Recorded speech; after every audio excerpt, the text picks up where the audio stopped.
Assalamu alaikum everyone. This is me, Aisha Marketing Valley, and I'm the student of Rehan School Online Academy. And today I would like to discuss the topic Sorry Not Sorry. How did modern faces evolve? The topic explores how human faces have changed over thousands of years and the factors that influence these changes, such as evolution, environment, and genetics. So I have prepared some questions to understand the topic. So let's start the conversation with Sesame AI Maya.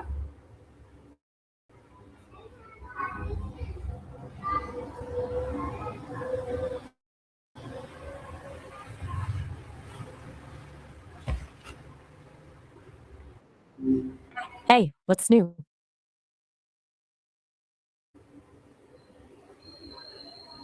Hello Maya, how are you? I'm doing great. Thanks for asking. How have things been with you? Okay, so today I will ask you some question and you have to answer them. I'm ready. Bring it on. O- What's on your mind? Okay, so what does modern face mean? That's a curious one. I've never heard that phrase before. But it turns out it's actually a typography term.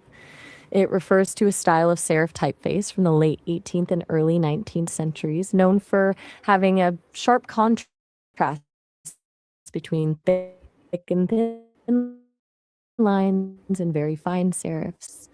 Dido and Bodoni are a couple of examples. Okay, so how did cooking food influence facial evolution? Now we're getting into the wild stuff. Cooking actually played a huge role in how we evolved, since cooked food is way easier to digest and provides more calories with less effort. Our ancestors didn't need massive jaws or huge teeth to chew through raw, tough materials. Over time, that led to smaller jaw muscles and a more recessed face, which basically gave our brains more room to grow. It's kind of a trade off: less chewing, more thinking. Does that make sense?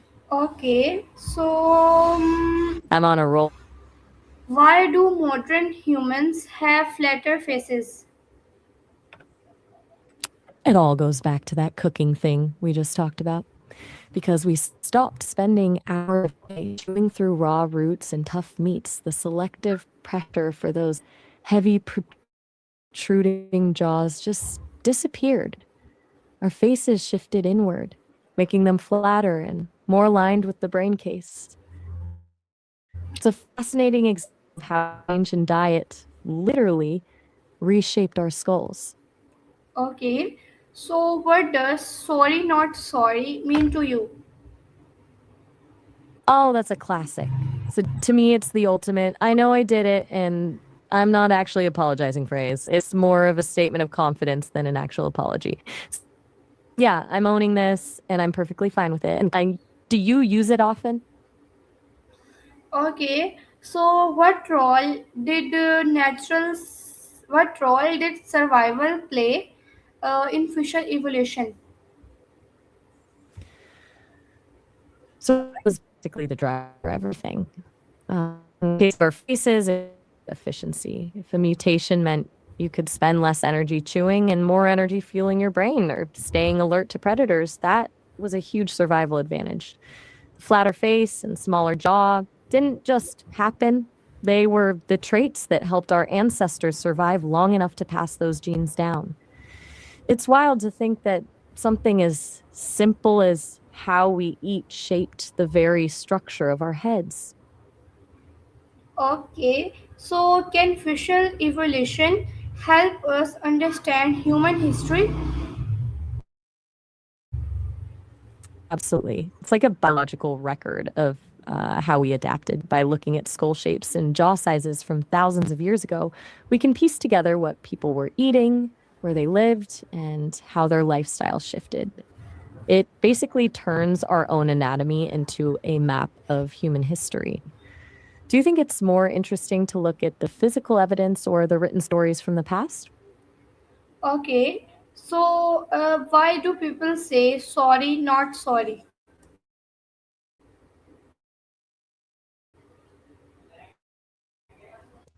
I'm sensing a bit of a pattern here. It's a fun mix. To answer your question, people say sorry, not sorry when they want to be cheeky. It's a way of acknowledging that they might have done something that usually requires an apology, but they're actually proud of it or stand by their choice. It's basically a way of being unapologetically themselves while playing with the social expectation of being polite. Okay, so is sorry, not sorry, a positive or negative impression? It really depends on who's saying it and who's listening. If it's between friends and it's meant to be a joke, it's usually seen as a playful, confident vibe. But if you use it during a real argument or after actually hurting someone's feelings, it comes off as cold or even arrogant. It's that classic case where the delivery is everything. Okay, so is being honest always better than apologizing? That's a tough one. I think honesty is vital, but an apology isn't always about who was right or wrong. Sometimes it's more about valuing the other person's feelings over the need to be correct. Honesty without empathy is just empty.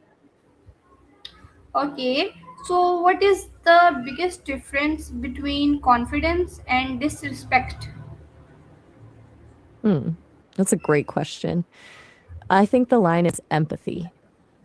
Confidence is knowing your worth and standing your ground without needing to put anyone else down. Disrespect is when that confidence turns into a belief that other people are beneath you. One is about lifting yourself up, and the other is about pulling someone else down. Okay, so what challenges do researchers face when studying facial evolution?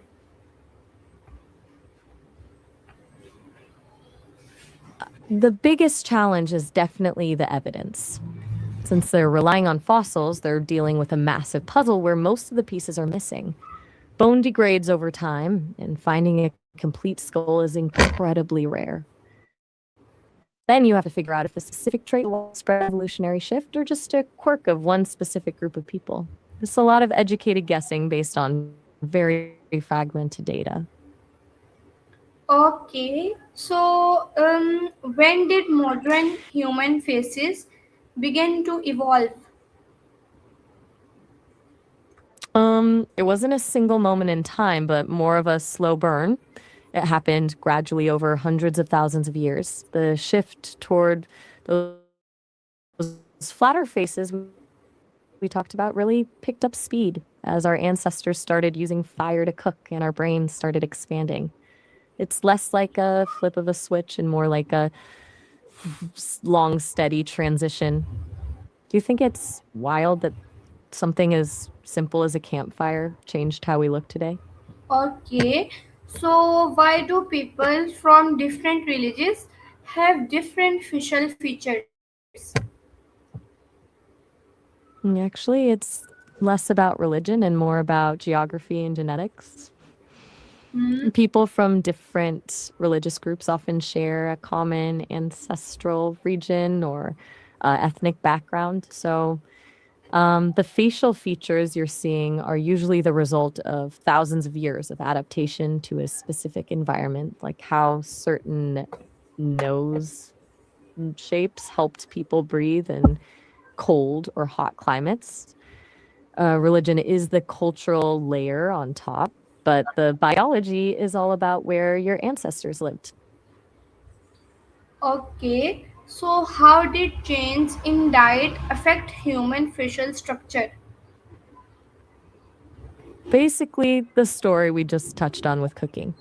When you move from eating raw, tough stuff to softer, processed, or cooked foods, you don't need those heavy duty jaw muscles anymore. Over time, the bone and muscle structure actually shrinks because the body doesn't see, yeah, a reason to keep something that takes so much energy to maintain. That's how we went from those protruding, powerful jaws to the more recessed, flatter faces we have now. Okay, so how can confidence be impressed respectfully? I think the secret is listening as much as you speak. When you're confident but respectful, you're secure enough in your own perspective that you don't feel the need to dominate the conversation. It's about stating your point clearly and firmly, but leaving room for other people's ideas. It basically looks like, I'm sure of this, but I'm also curious about what you think. Okay, thank you so much, Maya, for this lovely conversation.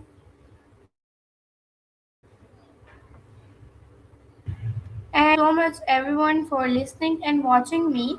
And today we'll discuss this interesting topic with me, learning about now how modern phases evolved help us understand human history and diversity. It also shows how genetics, environment, and culture have shaped the way we look today.